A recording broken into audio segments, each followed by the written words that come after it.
যদি সন্তান কোনো দুষ্কর্ম করে তাহলে সেই অপরাধ শুধু কি সেই সন্তানের? না, যদি সন্তান দুষ্কর্ম করে তাহলে অপরাধী তার মাতা পিতাও, যারা পুত্রমোহর কারণে সেই অনুচিত কাজে তাকে বাধা দেননি। অপরাধী হলেন তার পিতামহ, যিনি নিজের কর্তব্যবোধের কারণে নিজের পরিবারের যত্ন নেননি, যিনি সন্তানকে কখনো শাস্তি দেননি। অপরাধী হলেন তার সেই গুরুও, যিনি নিজের শিষ্যের সেই দুষ্কর্ম দেখেও তাকে প্রতিহতও করতে পারেননি। একজন হবু রাজার কর্তব্য হলো নিজের প্রজার কাছে সে যেন এক উদাহরণ প্রস্তুত করতে পারে, কিন্তু যদি এত অনুচিত উদাহরণ প্রস্তুত হয়ে থাকে তাহলে মা বাবার, বাড়ির বয়োজ্যেষ্ঠদের কর্তব্য হলো ওনারা যেন সেটা সেখানেই থামায়। বল, শক্তি, পরাক্রম এই সংসারের বিকাশের মূল। কিন্তু কখনো ভেবেছেন যে প্রকৃতি আমাদের এই বল, শক্তি, পরাক্রম কেন দিয়েছেন? যাতে আমরা জীবনে কারোর উদ্ধার করতে পারি, কাউকে সাহায্য করতে পারি, কারোর জন্য ভালো কিছু করতে পারি, কোনো গরিব অসহায় মানুষের জন্য কিছু করতে পারি। এই বল, এই শক্তির সদ্ব্যবহার করতে পারি। কখনো দেখেছেন এমন মানুষ যার কাছে অসীম শক্তি আছে কিন্তু তার সাথেই অসম্ভব অহংকারও রয়েছে, যিনি নিজেকে সর্বশ্রেষ্ঠ বলে মনে করেন, খারাপ কাজও করেন। আপনি দেখবেন প্রকৃতি এবং মানুষ তাকে ভাঙতে সর্বদা চেষ্টা করেন। মনে রাখবেন, যতই সুবিশাল পর্বত হোক না কেন, তা যদি পথে পড়ে তাকে ভেঙে পথ প্রশস্ত করা হয়। যদি আপনার কাছে বল থাকে, শক্তি থাকে, পরাক্রম থাকে, তাহলে তার সদ্ব্যবহার করুন, কাউকে সাহায্য করুন, কাউকে রক্ষা করুন। যদি আপনি আপনার শক্তির দুর্ব্যবহার করেন তাহলে মনে রাখবেন আপনি নিজের বিনাশ নিজেই আমন্ত্রণ করছেন। এবার বল অর্জন করার পরে, শক্তি অর্জন করার পরে আপনি নিজেকে বিনাশ করতে চান নাকি এই সংসারের উদ্ধার করতে চান? সিদ্ধান্ত আপনার। রাধা রাধা। যখন সুখ আসে তখন সে আপনার পরীক্ষা নেয় যে আপনার মধ্যে অহংবোধ জাগ্রত হয়নি তো। যদি অহংবোধ চলে আসে তাহলে সুখ সেখানেই সঙ্গ ত্যাগ করে। দুঃখ আপনার ধৈর্যের পরীক্ষা নিতে থাকে, আর যদি আপনার মধ্যে ধৈর্য না থাকে তাহলে এটা আপনাকে আরো বেশি দুঃখের গভীর অন্ধকারে ঠেলে দেবে। সেখানে শক্তি পরীক্ষা নেয় আপনার বিনম্রতার। যদি আপনি বিনম্র না হন তাহলে হয় এই শক্তি আপনার সঙ্গ ত্যাগ করবে, নয় এই শক্তি বিনম্রতার অভাবে আপনার পতনের কারণ হতে পারে। মানুষ আর ধন, এই দুইয়ের মধ্যে সম্পর্ক খুব ঘনিষ্ঠ। ধন হলো সেই শক্তি যার ব্যবহার মানুষ করে থাকে সাংসারিক বস্তু ক্রয় করার জন্য, নিজের জীবন যাপন করার জন্য। আর মানুষ হলো সেই শক্তি যারা ধনকে গুরুত্বপূর্ণ করে তোলেন। এবার একটা কথা বলি, ব্যবহার করা উচিত ধনকে আর ভালোবাসা উচিত মানুষকে। এটা বেশিরভাগ মানুষই বোঝেন না। মানুষ এখানেই সব থেকে বড় ভুল করে বসেন। তারা ভালোবাসেন ধনকে আর ব্যবহার করেন মানুষকে। এ হলো অনুচিত। দেখুন, আপনি একটা সূচের দ্বারা যুদ্ধ করতে পারবেন না, আর কোন তলোয়ার দ্বারা বস্ত্র সেলাই করতে পারবেন না, তাই না? কোনটা কিসের জন্য হয় সেটা বোঝা অত্যন্ত জরুরি।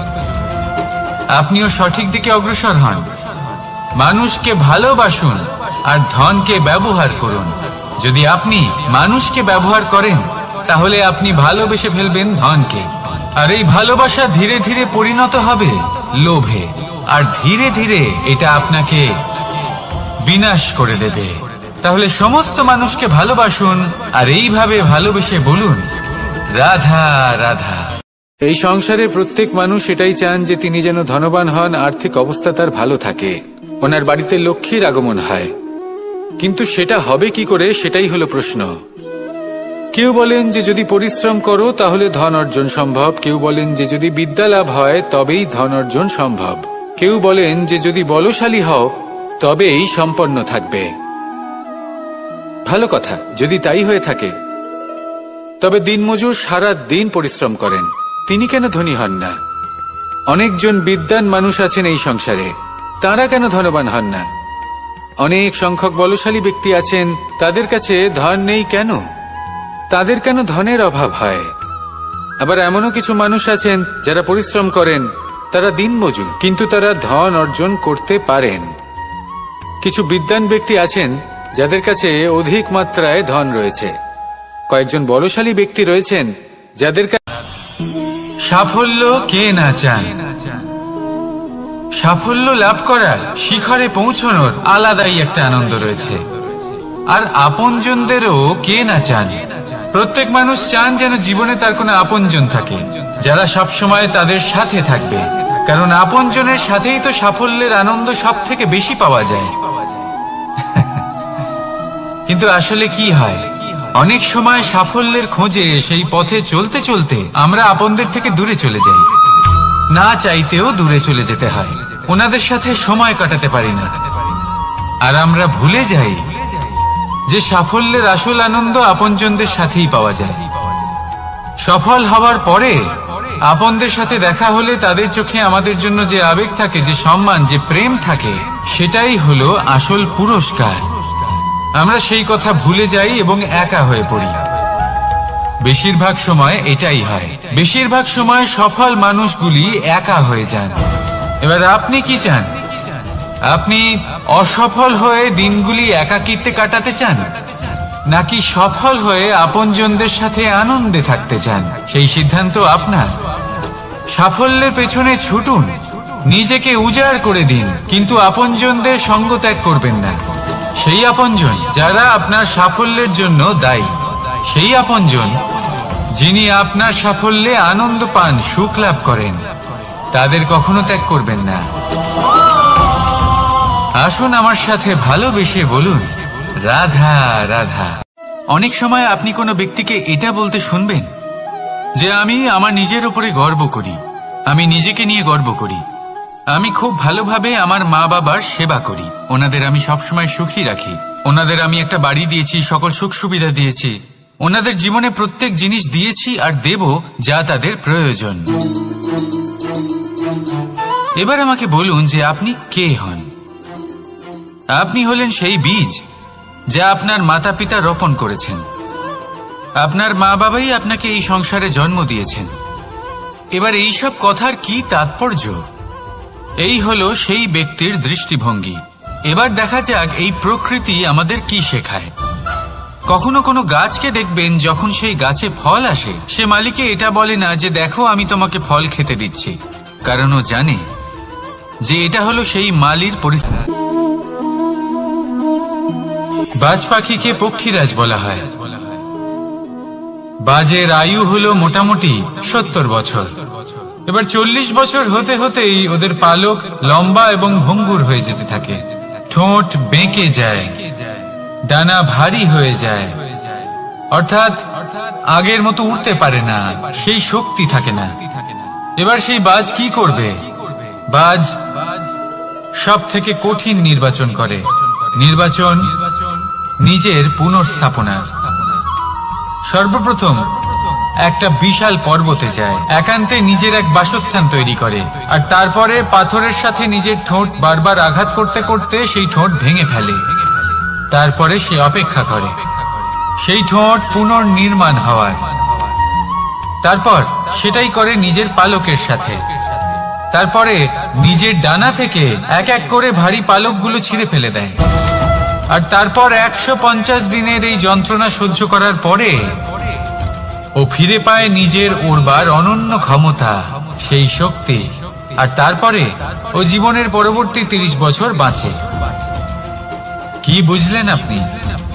যদি ইচ্ছে শক্তি থাকে তাহলে একজন দুর্বলও শক্তিশালী হতে পারে।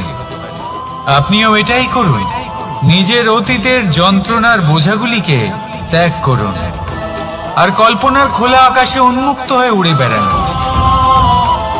নিজের পুনর্স্থাপনা করুন, তবেই সর্বশ্রেষ্ঠ হতে পারবেন। আর মনে রাখবেন, এই ছোট ছোট পদক্ষেপই বড় বড় শিখরে পৌঁছে দিতে পারে। তাহলে আসুন আর আমার সাথে ভালোবেসে বলুন, রাধা রাধা। এই সংসারে আপনার সব থেকে বড় বন্ধু কে? কেউ বলবেন ছোটবেলার বন্ধুরা, কেউ বলবেন মাতা পিতা, কেউ বলবেন ঈশ্বর। এবারে বলুন যে এই সংসারে আপনার সব থেকে বড় শত্রু কে? কেউ বলবে আপনার বিরোধী, সেই ব্যক্তি যে আপনাকে হিংসে করে, বা আপনার নিজের অহংকার। আমি বলবো যে এই সংসারে আপনার সব থেকে বড় বন্ধু হলো আপনার নিজের মন। এই চঞ্চল মনকে যদি আপনি নিয়ন্ত্রণ করতে শিখতে পারেন, তাহলে এর থেকে বড় বন্ধু এই সংসারে আপনি কোথাও পাবেন না।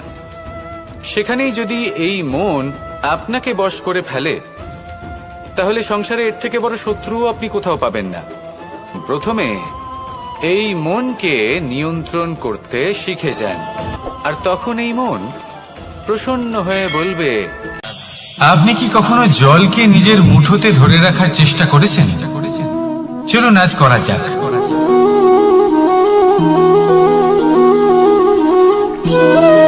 যদি আপনি নিজের মুঠো জোরে বন্ধ করেন,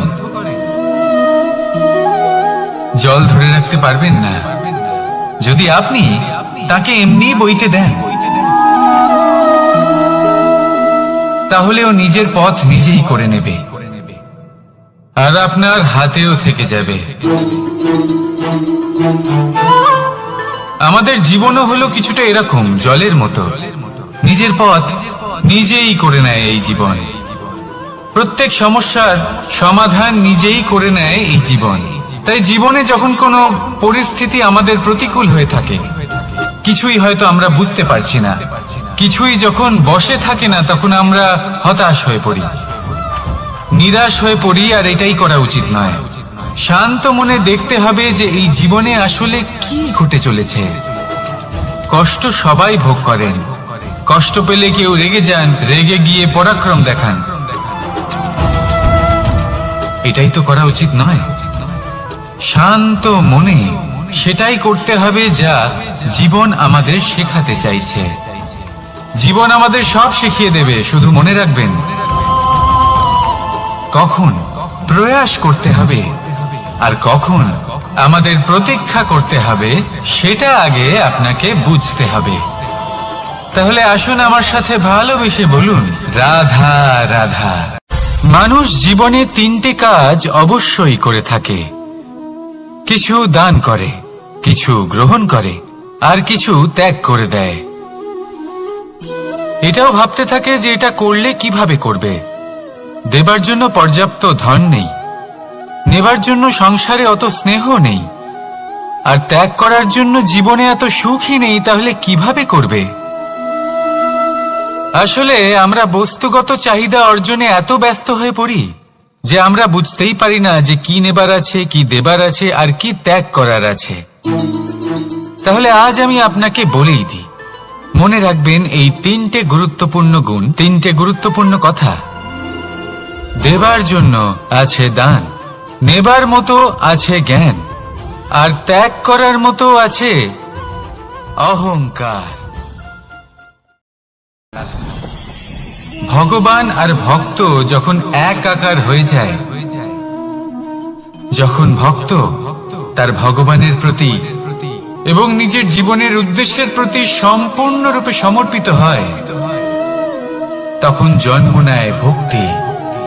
এই সংসারের সমস্ত আশা হয়তো আপনার সঙ্গ ত্যাগ করে দিতে পারে, তখনও ভক্তি সাথে থাকবে। ভক্ত আর ভগবান যখন একাকার হয়ে যায়, তাদের মধ্যে কোনো পার্থক্য থাকে না। তারা এক হয়ে যায়, এক ব্যক্তিত্ব, এক অস্তিত্ব।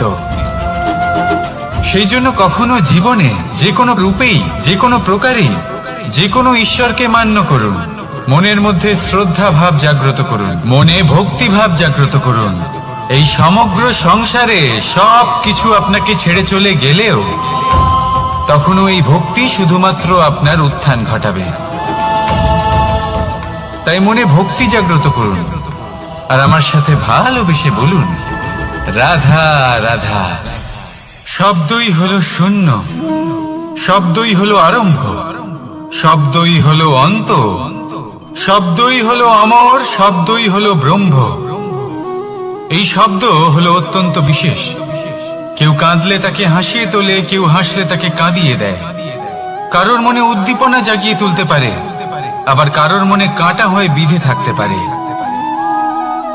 একটা অত্যন্ত গুরুত্বপূর্ণ কথা যা বোঝা অত্যন্ত আবশ্যক।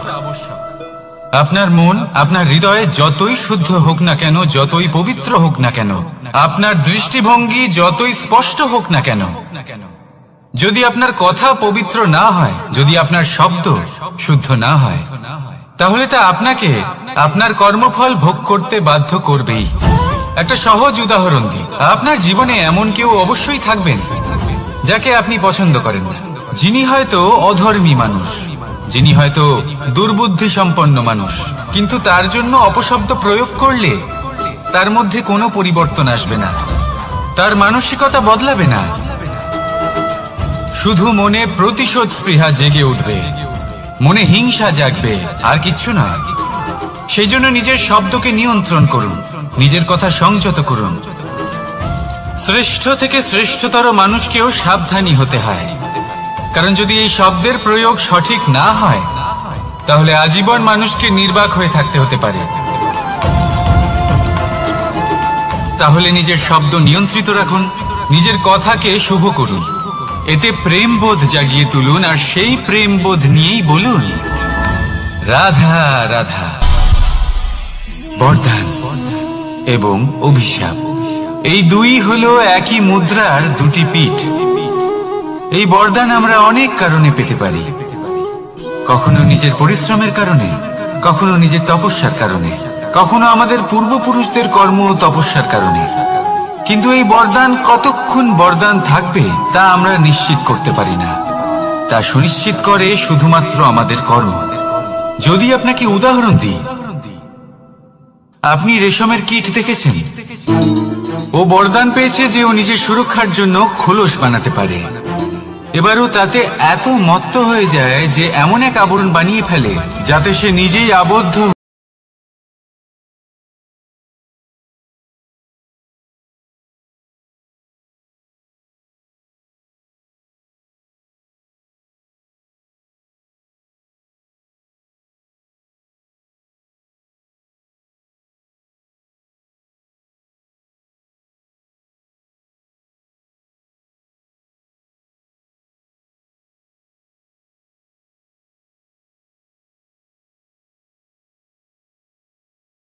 শ্রেষ্ঠ কর্ম করুন আর আমার সাথে ভালোবেসে বলুন রাধা রাধা।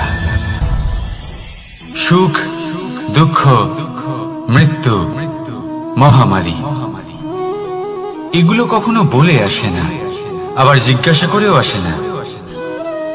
এমনই হয় দ্রুত ক্রীড়ার এই খেলায়।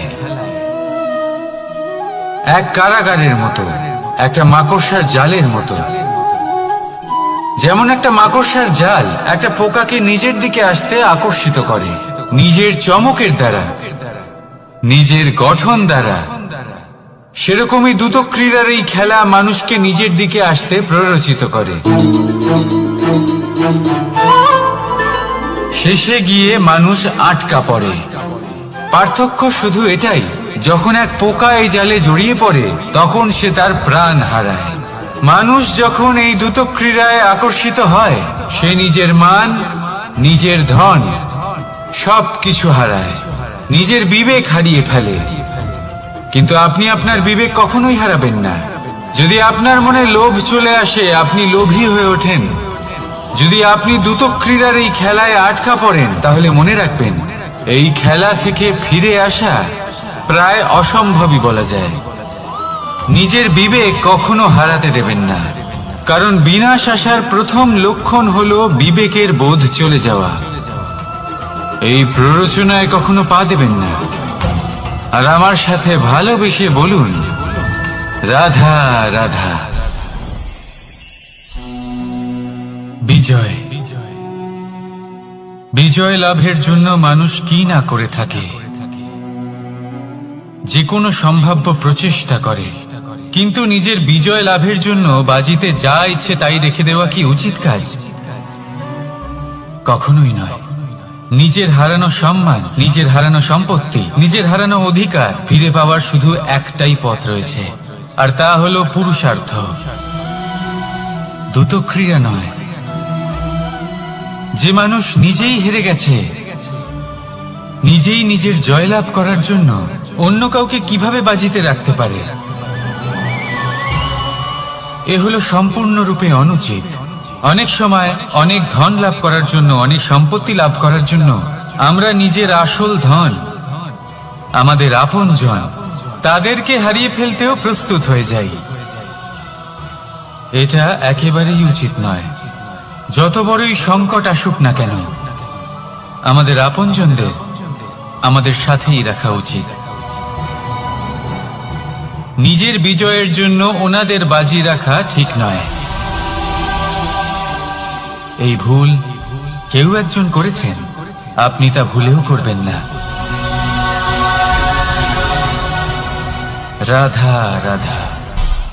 নারী জন্মসূত্রে কারোর কন্যা, ধর্মসূত্রে কারোর পত্নী, আর কর্মসূত্রে কারোর মা। আমাদের মনে এই ছবি আঁকা রয়েছে একজন নারীকে নিয়ে, তাই না? একটা অতুলনীয় ভূমিকা রয়েছে নারীদের আমাদের জীবনে, আর নারী ছাড়া আমরা কিছুই নই। কিন্তু অধিকার, সেখানে আমরা একটা ভুল করে বসি। যখন নারী একজন কন্যা থাকে, যখন সে জন্ম নেয়, তখন তার ওপর অধিকার থাকে তার পিতার। আর তারপর যখন বিয়ে হয়ে যায়, তখন তার অস্তিত্বের ওপর অধিকার থাকে তার স্বামী। আর যখন তিনি মা হন, তখন নিজেই তিনি জীবনের সমস্ত অধিকার দিয়ে দেন তার সন্তানকে।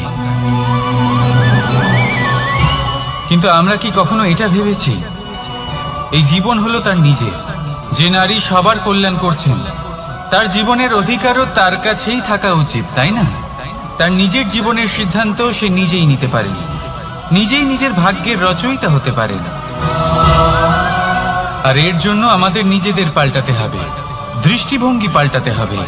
কারণ এই ধারণা সেটা আজ বা কালকের ব্যাপার নয়, এটা ঘটে চলেছে বহু বছর ধরে, আর চলতেই থাকবে যদি আমরা এটা না বদলাই। আর এটা তখনই সম্ভব হবে যখন আমরা নিজেদের মধ্যে পরিবর্তন আনব। তাই আজকের পর থেকে, এই মুহূর্ত থেকে, কোনো নারীর ওপর অকারণ অধিকার স্থাপনের আগে সহস্রবার ভেবে দেখবেন। কারণ যখন নারী নিজের অধিকার কেড়ে নিতে বাধ্য হবেন, তখন শুধু এবং শুধুমাত্র বিনাশই ঘটবে। রাধা রাধা।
করেন, ওনাদের মাথায়, ওনাদের খোপায় মালা পরিয়ে দিয়ে ভাবেন যে ওনারা হলেন তাদের পায়ের ধুলোর সমান। একজন নারীর সম্মান ভঙ্গ করেন, তাদের দাসী মনে করেন। ভুলবেন না, যত্র নারীয়াস্ত পূজ্যন্তে রমন্তে তত্র দেবতা। অর্থাৎ যেখানে নারীকে পুজো করা হয়, সেখানে ঈশ্বর বাস করেন। আর যেখানে নারীকে অপমান করা হয়, সেখানে ঈশ্বর এবং ভাগ্য এই দুই রুষ্ট হয়। মনে রাখবেন, যদি নারী কল্যাণকারী হতে পারেন, তাহলে নারী মহাচণ্ডী রূপও ধারণ করতে পারেন। যদি একজন নারী মাতা হয়ে জন্মদান করতে পারেন, তাহলে নারী মৃত্যু হয়ে বিনাশও করতে পারেন।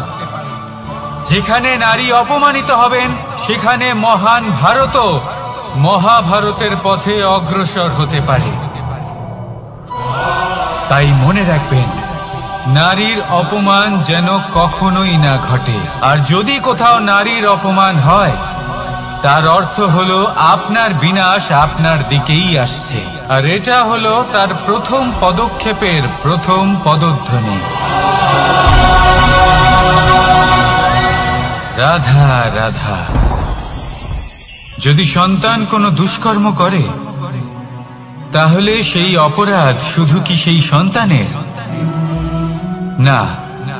যদি সন্তান দুষ্কর্ম করে, তাহলে অপরাধী তার মাতা পিতাও, যারা পুত্র মোহর কারণে সেই অনুচিত কাজে তাকে বাধা দেননি। অপরাধী হলেন তার পিতামহ, যিনি নিজের কর্তব্যবোধের কারণে নিজের পরিবারের যত্ন নেননি, যিনি সন্তানকে কখনো শাস্তি দেননি।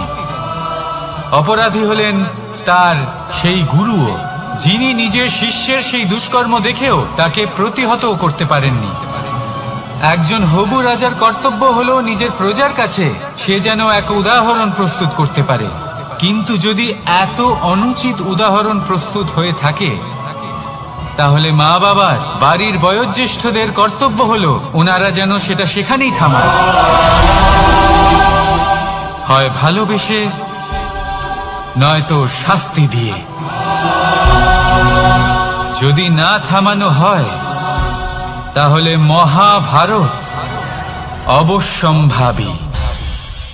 অনেক ব্যক্তির মনে একটা প্রশ্ন জাগে আমাকে আর রাধাকে নিয়ে। বলেন যে, না আমি আর রাধা একসাথে থাকি, না আমাদের বিয়ে হয়েছে, আমি এখানে দ্বারকাতে ও ওখানে বর্ষণাতে, তাও এত ভালোবাসা কি করে? এ কেমন সম্পর্ক? আমি তাদের একটা সহজ কথা বলতে চাই। আপনি কখনো আয়নার দিকে দেখেছেন? নিজের দুই চোখের দিকে তাকিয়ে জিজ্ঞাসা করুন, এই দুই চোখ একসাথে কেন বন্ধ হয়, একসাথে কেন খোলে, একসাথে কেন ঘুমোয়, একসাথে কেন কাঁদে?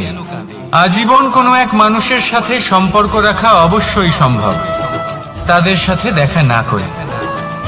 আমার আর রাধার ভালোবাসাও কিছুটা এরকমই, আর কিছুটা এরকমই হয় ভালোবাসা দুই নয়নের মতো, যারা কখনোই মিলিত হবে না, কিন্তু চিরকালের জন্য একসাথে জুড়ে থাকবে।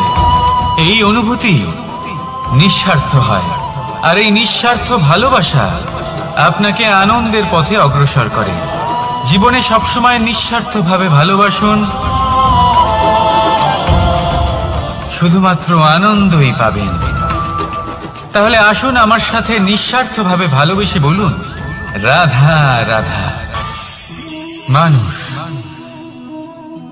কোন ব্যক্তির নির্মাণ হয় কিভাবে?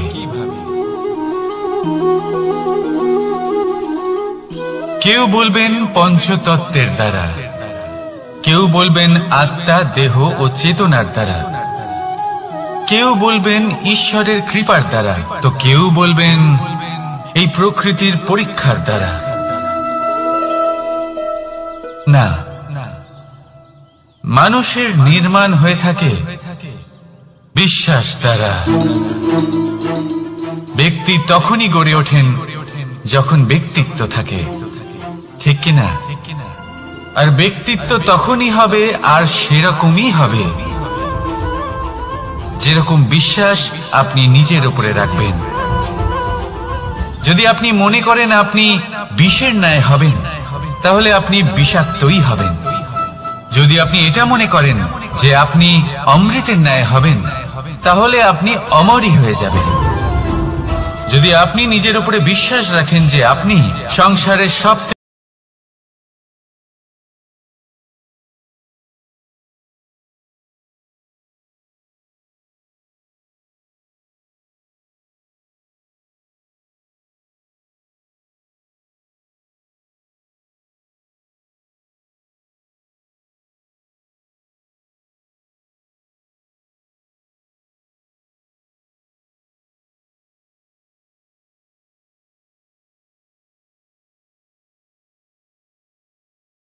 আপনি হয়ে উঠবেন, সেই জন্য নিজের উপরে বিশ্বাস রাখুন, আর হ্যাঁ, ভালোবেসে বলুন রাধা রাধা। শত্রুতা, একজন মানুষ অন্য মানুষের সাথে শত্রুতা করে বসেন। দুজন ঘনিষ্ঠ বন্ধু, এমনও এক সময় আসতে পারে যখন এনারা একে অপরের শত্রু হয়ে ওঠেন। এর অনেকগুলো কারণ হতে পারে, কিন্তু মূল কারণ হল আলোচনা। আগে হ্যাঁ, আপনি যদি কারোর বিষয়ে আলোচনা করেন তাহলে সে আপনার শত্রু হয়ে যেতে পারে। এবার মনে একটা প্রশ্ন আসতে পারে যে এটা কিভাবে সম্ভব হতে পারে? আলোচনা, এটা তো অত্যন্ত জরুরি। যদি আমি নিজের বন্ধুর খারাপ কাজের বিষয়ে আলোচনাই না করি তাহলে সে শুধরবে কি করে? এ কথা সত্যি যে আলোচনা আবশ্যক, কিন্তু তার থেকেও বেশি গুরুত্বপূর্ণ এবং আবশ্যক হলো আপনার এই সিদ্ধান্ত এটাই যে আপনার এই আলোচনা কোন স্থানে করবেন। যদি এটা সবার সামনে করবেন ভাবেন, তাহলে তা অপমানও হয়ে যেতে পারে। যদি এটা আলাদাভাবে করেন তাহলে তা পরামর্শ হয়ে যায়। অপমান কেউ স্বীকার করতে পারেন না, কিন্তু পরামর্শ সকলের ভালো লাগে। তাহলে যদি আপন কারোর জন্য ভালো কিছু চান, কাউকে শুধরে দিতে চান, আর আপনার মনে হয় আলোচনা আবশ্যক, তাহলে সর্বপ্রথম সময়, পরিস্থিতি আর স্থানের কথা মনে রাখবেন, নয়তো এই আলোচনা আপনাকে খুব ভোগাতে পারে। তাহলে আসুন আমার সাথে ভালোবেসে বলুন রাধা রাধা। আপনার জীবনেও কি সমস্যা রয়েছে? অবশ্যই থাকবে। প্রত্যেকের জীবনেই সমস্যা থাকে। প্রত্যেক মানুষ জিজ্ঞাসাও করেন যে এই সমস্যা আসলে কি আর কেন আসে জীবনে। আপনাকে একটা কথা বলে দিই যে সমস্যা আসলে সেটা নয় যা আপনার পথে বাধা সৃষ্টি করে, বরং সমস্যা হলো সেটাই যেটা আপনি তখন দেখতে পান যখন আপনার একাগ্রতা আপনার পথ থেকে, আপনার লক্ষ্য থেকে সরে যেতে থাকে। আর এই সমস্যাগুলি দূর করার জন্য, এর সমাধান করার জন্য একটাই পথ আছে, নিজের সমস্ত ভাবনা আরো একবার একাগ্র করুন নিজের পথের দিকে, নিজের লক্ষ্যের দিকে। আপনার সমস্ত ভাবনা যদি কেন্দ্রীভূত হয় নিজের লক্ষ্যে, তাহলে এই সমস্যা দূরে থাকবে। যদি এরকম না হয়, যদি আপনার মন একটু অন্যদিকে চলে যায়, তাহলে এই সমস্ত সমস্যা আবার সামনে চলে আসে আর বাড়তেও থাকে। দেখুন, যেখানে আপনার লক্ষ্য রয়েছে, বাণ যদি সেখানেই চালাতে হয়, তাহলে দৃষ্টি তো সেদিকেই রাখতে হবে। তবেই তো আপনি সেই লক্ষ্য ভেদ করতে পারবেন।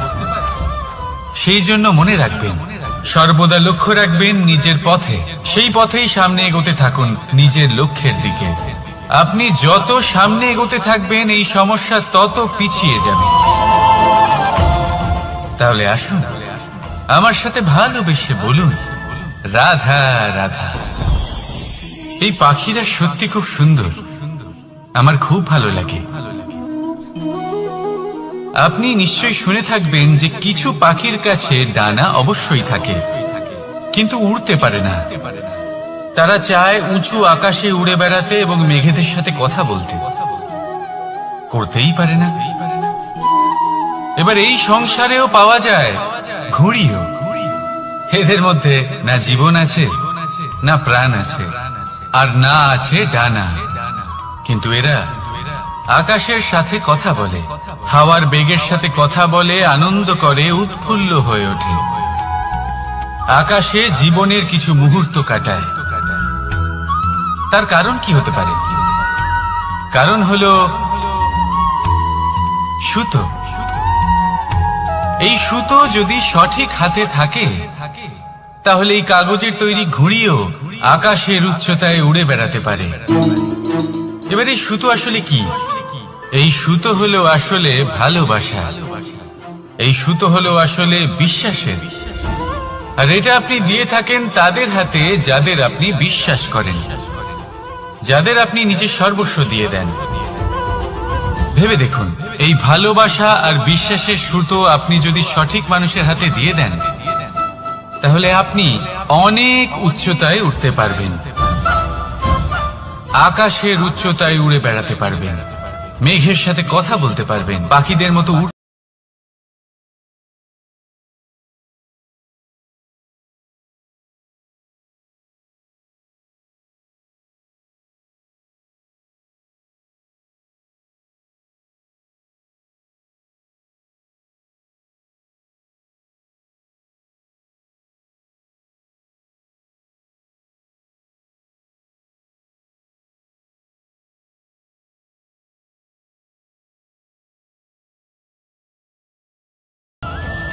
রাধা রাধা।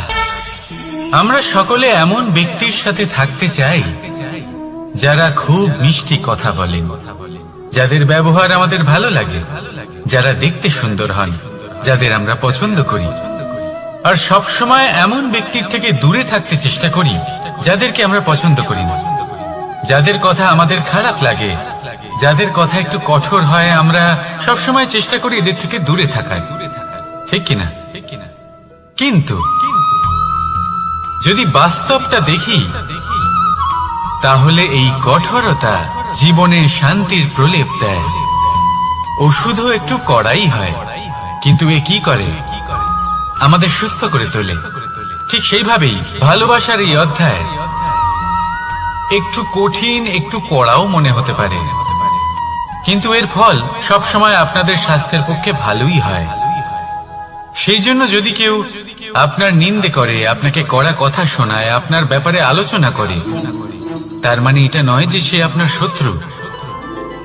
হতে পারে তিনি আপনার বন্ধু হন, আপনার জন্য ভালো চান, আপনাকে শুধরে নিতে চান, আপনার মধ্যে কোনো পরিবর্তন দেখতে চান। সেই জন্য কখনো কারোর কথা শুনে বা কাউকে দেখে প্রাথমিকভাবে এই সিদ্ধান্ত নেবেন না যে তিনি আপনার শত্রু হন নাকি আপনার বন্ধু হন। এমনও শত্রু হয়ে থাকেন যে গুড়ের মতো মিষ্টি মিষ্টি কথা বলে আসলে আপনাকে বিষ পান করিয়ে দেবেন। আর এমনও বন্ধু থাকেন যারা আসলে নিমের মতো কড়া কথা বলেন কিন্তু আপনাকে অমৃত পান করান। এদের মধ্যে পার্থক্য করতে জানতে হবে, কে আসলে শত্রু হন আবার কে আসলে মিত্র হন। এই পার্থক্য যখন আপনি করতে শিখবেন, তখন আপনি এই সংসারের সব থেকে সুখী প্রাণী হয়ে উঠবেন। এই পার্থক্য বোঝা সহজ নয়, কিন্তু অবশ্যই আবশ্যক। রাধা রাধা। অসুখ। এমন কোন মানুষ আছেন এই সংসারে যার অসুখ করে না? প্রত্যেক মানুষ কখনো না কখনো অবশ্যই অসুস্থ হয়েছে, তার এই শরীর রোগের শিকার অবশ্যই হয়েছে। এবারে দেখুন, এই রোগ আসে আবার এই রোগ চলেও যায়, কিন্তু সেই রোগ আমাদের কষ্ট দিতে কেন সক্ষম হয়? কারণ হলো স্বচ্ছতা। যদি এই স্বচ্ছতা শরীরে না থাকে, তাহলে মানুষকে শারীরিক কষ্ট পেতেই হবে। ঠিক সেইভাবেই অত্যন্ত প্রয়োজনীয় হলো এই স্বচ্ছতা যেন মনেও থাকে। যদি এই স্বচ্ছতা মনে না থাকে, তাহলে মানুষ চারিত্রিকভাবে কষ্ট সহ্য করেন। এবারে নিবারণ কি হতে পারে? বড়ই সহজ এর উপশম। যদি রোগ শরীরে হয়, তাহলে সর্বপ্রথম স্বচ্ছতা বজায় রাখতে শিখুন, এই শরীরকে পরিষ্কার রাখতে শিখুন। বিচক্ষণতার সাথে এই রোগের সম্মুখীন হন, ভয় পাওয়ার কোনো দরকার নেই। ব্যায়াম করতে থাকুন, সব ঠিক হয়ে যাবে। সেইভাবেই যদি এই অসুখ মনে হয়, তাহলে কি করা যায়? সর্বপ্রথম তার আধারের উপরে নজর দিন। আপনার এই আধারই হলো আপনার আহার। যা আপনি আহার করবেন, সেরকমই মানুষ হয়ে উঠবেন। সেইভাবেই আপনি যেরকম ভাবেন, সেরকমই মানুষ হয়ে উঠবেন। সেই জন্য নিজের ভাবনাকে শুভ করুন, নিজের দৃষ্টিভঙ্গিকে শুভ করে তুলুন, সবকিছু সঠিক হবে। আপনার আমার সবার মধ্যেই এক রাক্ষস বাস করে, তার সম্মুখীন হন, তাকে পরাস্ত করুন। তাহলে এই রোগ সে শরীরেই হোক বা মনের মধ্যে, যদি সঠিক সময় তাকে আটকানো না যায়, তাহলে যে কোনো সময় তা মহামারীর রূপ ধারণ করবে। সেই জন্য সাবধানে থাকুন, সুস্থ থাকুন। তাহলে আসুন আমার সাথে ভালোবেসে বলুন, রাধা রাধা।